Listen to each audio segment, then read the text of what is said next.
Hello there guys, I'm Unstable Voltage and today I'm going to be taking a look at a title called Fort Triumph. This is a game by a small indie team of the same names. It's developed by a company called Fort Triumph. And I'm a little bit disappointed with myself because I've had this sitting around on my desktop for about a month now and I haven't really got around to making any videos for it. And that's mainly because Civilization 6 kind of came along and got in the way. But this game did catch my eye and I did want to give it a little bit of exposure. So it definitely wears its inspiration on its sleeves and it claims to be a game much in the spirit of XCom. And by XCom I'm talking about the more modern Firaxis XCom, not the original sort of Mythos Games XCom. And this is pre-alpha, so there's a lot of stuff that isn't final, there's a lot of stuff missing.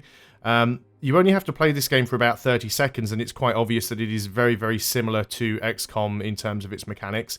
Now this pre-alpha version only has a few of the tactical scenarios. It doesn't have any of the strategic sort of campaign and map layer at all. That's all to come later. But this should be enough to actually show you a little bit about what the game is about. It is a Unity engine game. I've got the music volume turned down because unfortunately the sort of demo or the pre-alpha version here has a very, very short soundtrack. It's about 5 seconds long that just loops over and over again. It's quite annoying. Now normally I wouldn't really sort of be that interested in a game that is mechanically very similar to another game, even if it's one that I really, really like, unless that game does something significantly different. And I actually think Fort Triumph does. It's nothing that I would say is particularly major, but it's enough to make it a little bit more interesting. So what I'm going to do, we'll quickly go through the first couple of missions, which are like tutorial missions, and probably into the third one. And hopefully I can show you guys a little bit about how this game works and what's going on with it. So let us go in and start a new campaign. We will do the tutorial, we're not going to skip that, so we'll start with a new game. And we will go in on just normal difficulty level here. So this is Fort Triumph. The first thing you're going to notice is the graphics are very stylized. Obviously the game has a much different aesthetic and theme to XCOM. We're not looking at sort of modern military or near future military with aliens. This is much more of a sort of mythical fantasy thing, which I actually quite like. Now the reason I say this is more like the Firaxis XCOM than the original Mythos Games one is because it uses that sort of two movement system. And you'll instantly notice that a lot of the mechanics and the interface are very, very similar. You can see the line where we can move within our sort of single movement. You can see the orange line, which would be our double movement or our dash. You can see these little shields appearing whenever I move the cursor next to something, indicating that cover is available. So there's a lot of things that are very, very similar. So like I said, this sort of first mission is just designed to be a tutorial, so I'm just going to skip through this quite quickly until I can actually show you guys the sort of interesting novel mechanic that this game has. So this is the character that we have here. She's our sort of our wizard, our spellcaster. So let's go and move her to the indicated area. And we can see we've got our first targets here. We've actually got ourselves a couple of little goblin archers. So it's just telling us here how we can move the screen around. We can do it with the WASD keys as well. And it tells us to go and take cover behind the tree. So you can see again, the silver shield or metal shield is full cover. And then you've got the wooden shield, which is half cover. So we'll move into full cover as requested by the tutorial. You can't really go wrong on the tutorial because it is all scripted. So obviously they can't hit me there because I'm in cover.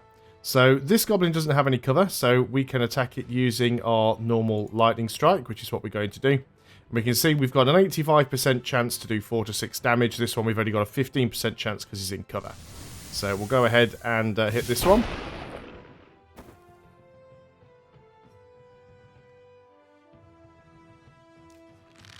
So the other one's going to take a shot again, but of course we're still in cover. So what we're going to do now is we can rotate the camera around, which is always a nice thing to do. But we're going to go over here because we want to move into a flanking position. So nothing that you've seen yet is particularly new. So we'll go ahead and zap that goblin as well.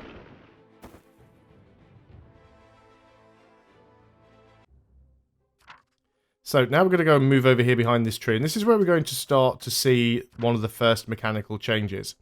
Now in XCom, there always has been some sort of ability to interact with the environment in some way.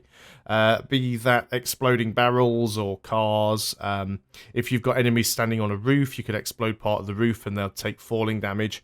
But this game actually allows you to interact directly with certain elements of the environment and also use some interesting physics tricks on various mobs as well. So our spellcaster here has an ability called Whirlwind. Now the description for Whirlwind is it pushes a unit or object in sight. You can target enemy, ally or objects. So as we see over here, we have ourselves this goblin right there. Now he's got his sort of overwatch on, so if we moved he would attack us, he'd get a free attack.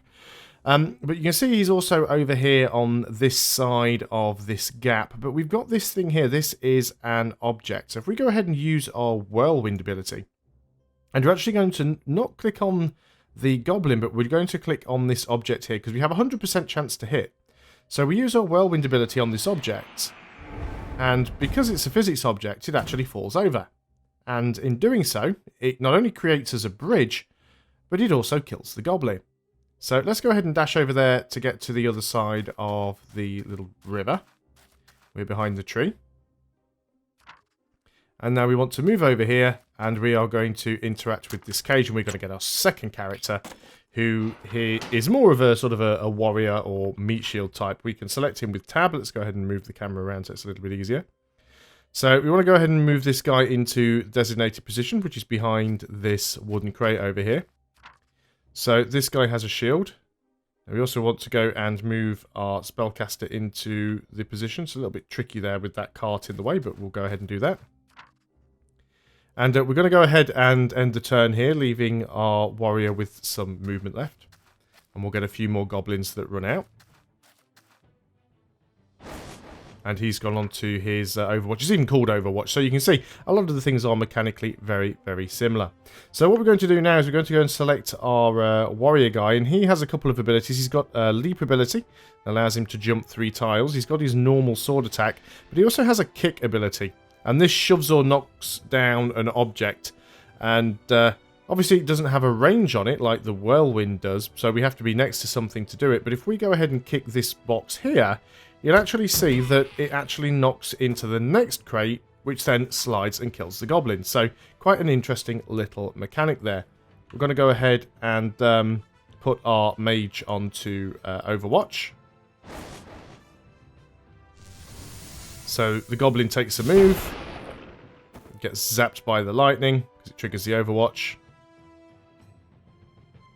So we'll get a few more units coming our way.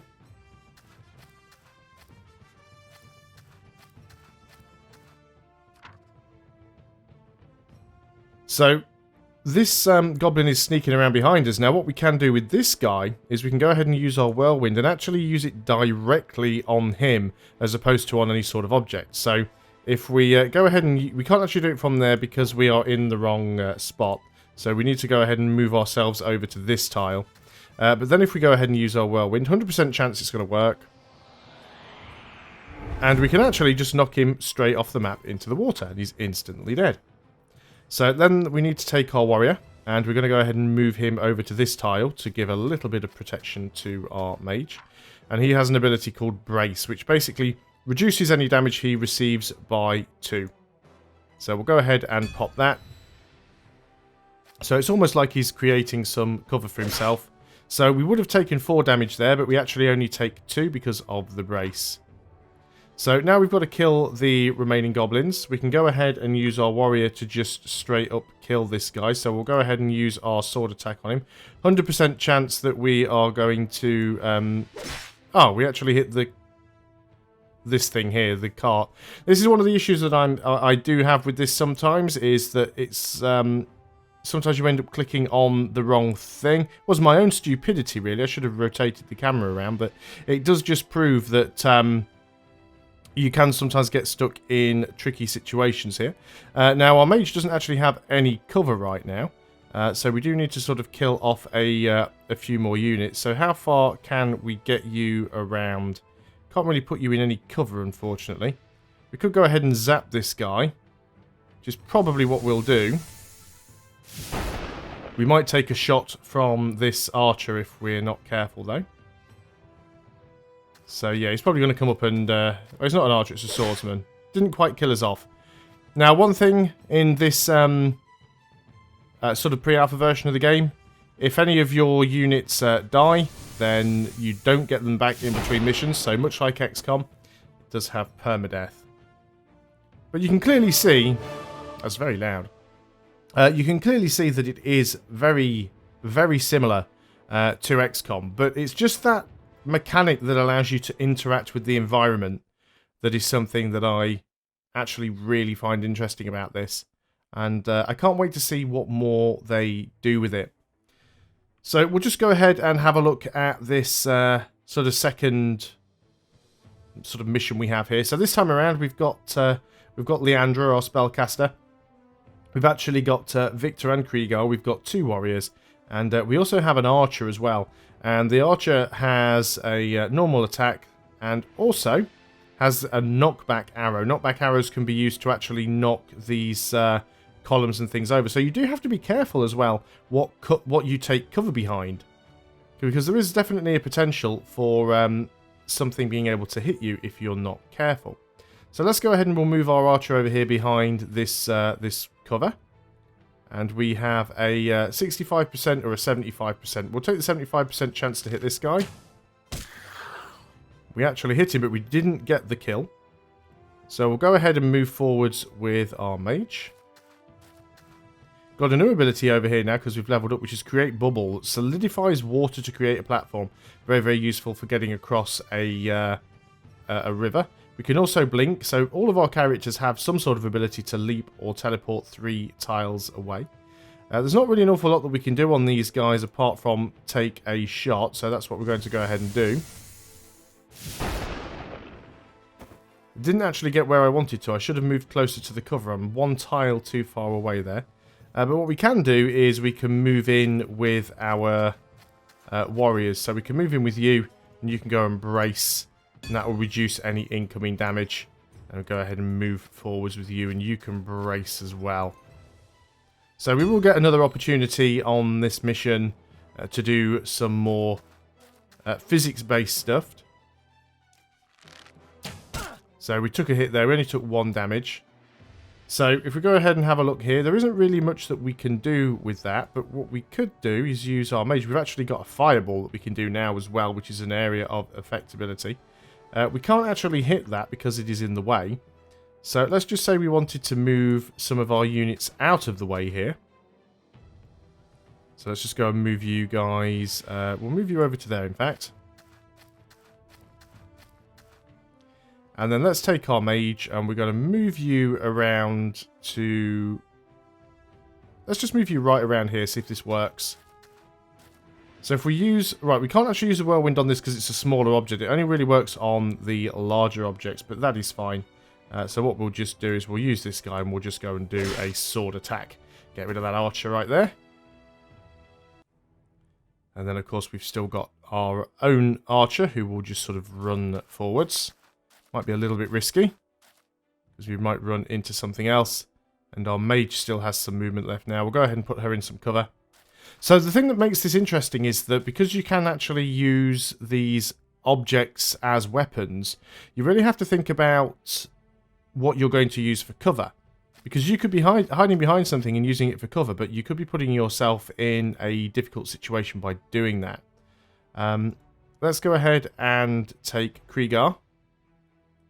And we'll move forwards and see if we can find something else. So we've got nothing in here. We've got some holes and things that we could potentially fall down or even knock other people into. But we do have another corridor down here, which we will head into as we get the opportunity. So let's go ahead and look down here. Do we see anything? Not yet. So I guess we just move people into position.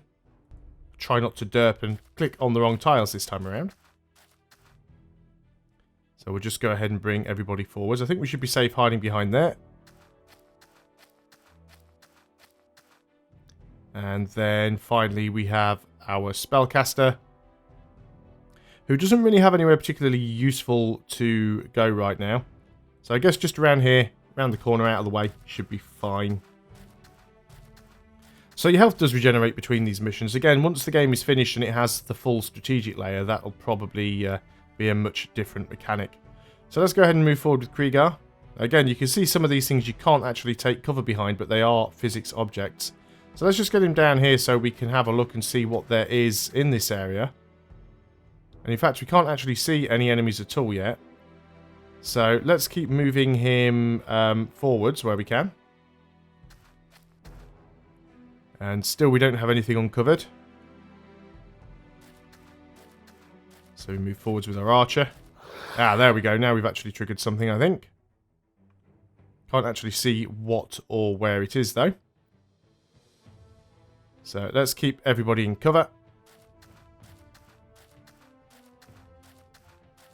And considering this game is being made by a small indie team and it's in very, very early stages of development, I mean, it's actually running quite well. It's definitely got some potential, and it'll be interesting to see what happens once it actually gets finished.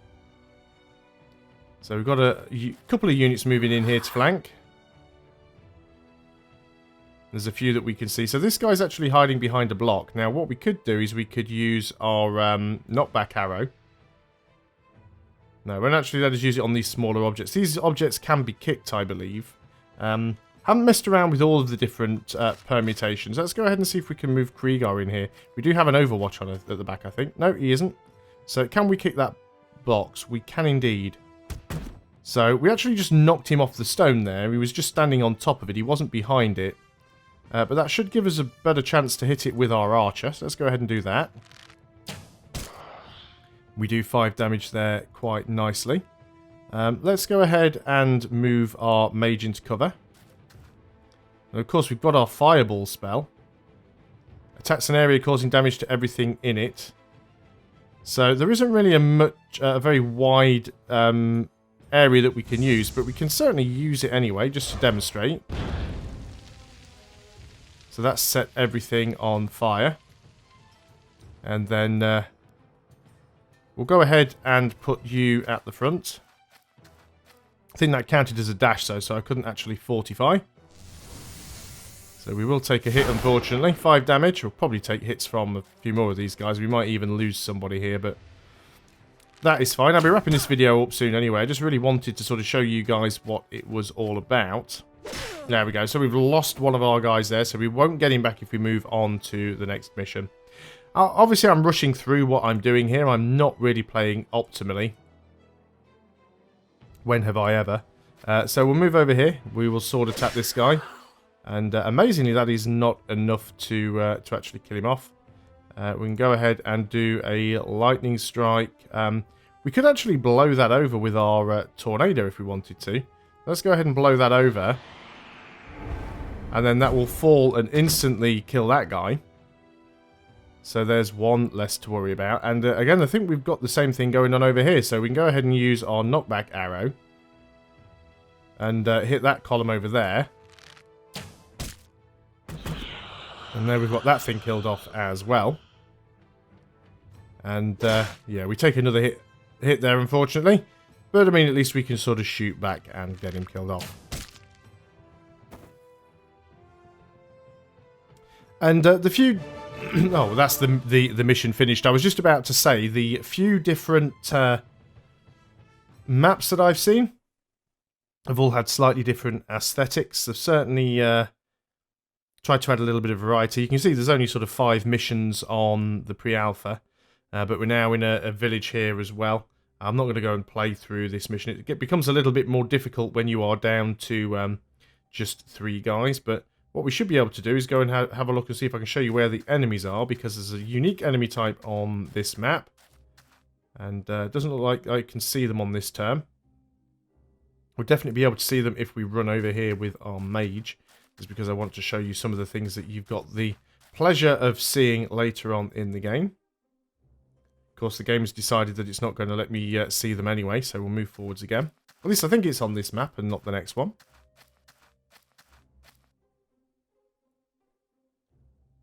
Certainly something moving around. Yes, here we go. Yes, it's spiders. The game has spiders. And in fact, not only does the game have spiders, the game has a massive giant spider in this as well. A lot of things moving into position here. I'd love to be able to show you where that giant spider is, but I just cannot see it right now.